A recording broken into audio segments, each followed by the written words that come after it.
now we're going to move on to Alan Wake, kind of a mini-series that they put out on Xbox Live.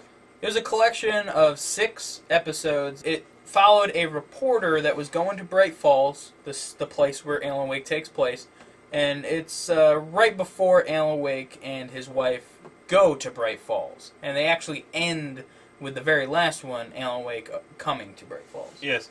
It's shot really well. Production value was good. Story I thought was a little lackluster. It kind of went all over the place, and I guess that's what they were going for, because in the game there's lots of things that kind of didn't make sense. They're like what the fuck moments, yeah. And I think the show, the web series had a little too many of those like what the fuck moments.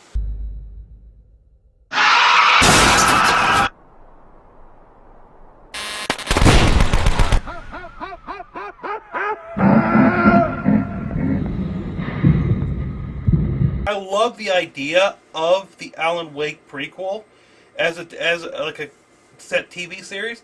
I think it could have worked with it. I think it needed a better story. Mm-hmm. But I like the start. I like the idea, and I think more companies need to do this. What I think they actually could have done, and it would have been really successful, instead of doing the web shorts like they did, the 5-minute little shorts, is actually commission to a television station to do like a mini series. Yeah. And actually put a full production, a full, hour-long episodes for like 6 episodes or whatever, on like the Sci-Fi Channel or something. I think Sci-Fi would have hopped on. Would have definitely got on. It's very science fiction heavy, and it's very much something. If they would have put like a budget behind it, like they did with The Lost Room, which is an amazing show. Overall, I mean, it's a free thing. You can download it on Xbox Live, or you can just watch it on the internet. Yes. Give it a chance. I mean, it's free. Download it. Check it out. But now on to the actual game of Alan Wake. This game has been in production for I think 5 years now. Mm-hmm. And it's made by Remedy, who most people should know from Max Payne 1 and 2. They're a Finnish company from Finland, and they're a small studio. That's why it took them forever to put this game out. Those darn Finnish. And they put everything that they have learned from Max Payne into this. Like, from the ground-up production to the lighting, the models, the characters, the story, the world. The writer of this, fucking Sam Lake. Now, real quick, I want to point out that Alan Wake has probably the best writing I have seen in either movie, book, or video game in a long time. Now, what I also want to point out is the fact that in the game, spoiler here, maybe, there is a character at this lodge who was a video game producer, and the doctor who was treating him actually said, well, video games are garbage, but his job kind of takes on a little bit of creativity. I like how he was poking fun at people there. Alan Wake's story is probably one of the most drawn-in, intriguing. It is what Heavy Rain wishes it could be. Well, I hope so. A lot of people are comparing this to Heavy Rain, because they are both psychological thrillers. But Heavy Rain... But one is good, one is bad. Heavy Rain, I wouldn't call a psychological thriller, I'd just call it shit. Where Alan Wake is a true psychological thriller as a game. I mean, it fucks with your head. It fucks with your head bad. The loose sheets of paper were pages from a manuscript entitled Departure. That was the name I planned to use for the next novel I had never gotten started. And I love it. It sucks you in, it draws you in, and you can't help but keep playing it and keep playing it. Yeah, it's set up like a TV show. It has episodes, and at the end of every episode, it goes to like a cliffhanger where it's like, oh, what's going to happen next? And then the beginning of the next episode, it does a previously on, like TV shows do, and it kind of wraps up the story so far, and then goes into what happens. And every time it goes to that, end of that episode, I just wanted to play the next episode. Yes, it's just, you don't want to stop playing this game, but unfortunately, life takes in, and you have to. Fuck my life. One of the big points of this game, because the enemy is the dark presence, is light. Light is your weapon in the game. Whether it's a flashlight, there's 3 different types of flashlights. There's flares, there's flare guns, there's flashbangs.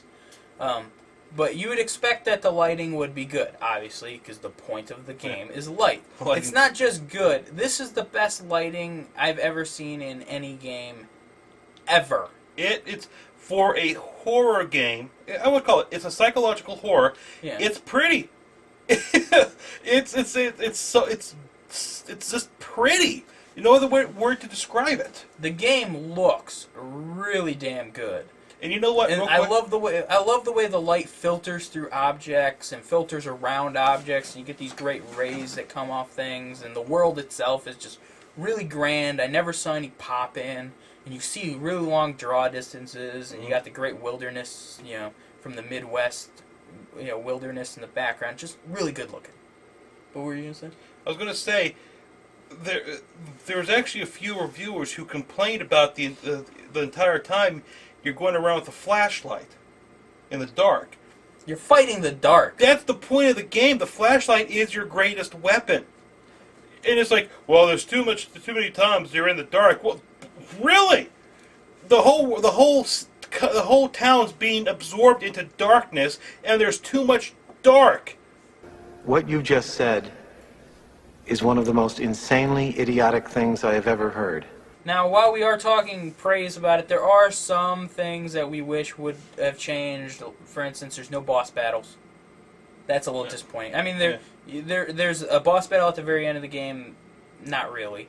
There's every now and then you fight kind of bigger things, a bigger kind of boss battle, but they kind of work the same as just regular characters. I want boss battles in my action games, and in my horror games. And while the visuals are stunning, like I love everything about the game, sometimes, because what Remedy likes to use is photographs for their textures, and it works really well in the world, and it even works really well on a lot of the characters, but some of them kind of have that creepy, they look too realistic look. Yeah. And the mouth movements, they're not synced up correctly a lot of times. It's not as good as something like Uncharted, where the mouths are just flawless. Cheer up, handsome. We're here. Voice acting, they nailed Alan Wake. They nailed him, and there's a lot of internal dialogue and a lot of reading he does, and you don't mind because of his voice.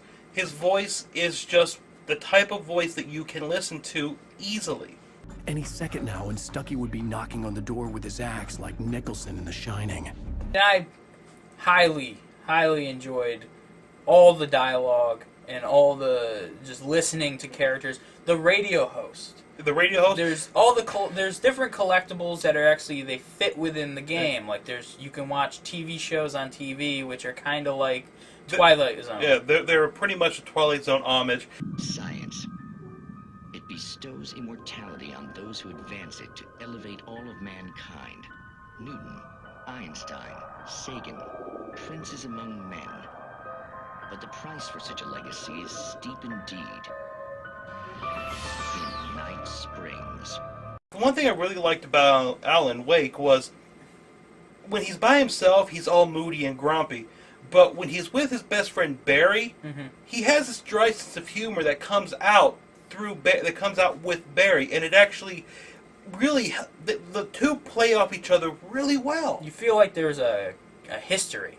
Yeah. And even in the world of Bright Falls, you feel there's a history to Bright Falls. It's just not a place that was invented for this game. It feels like it's an actual place. Like, yes. I want to go visit Bright Falls, minus the shit that happened. Yeah, minus the whole fuck up, Yeah, the dark presence part.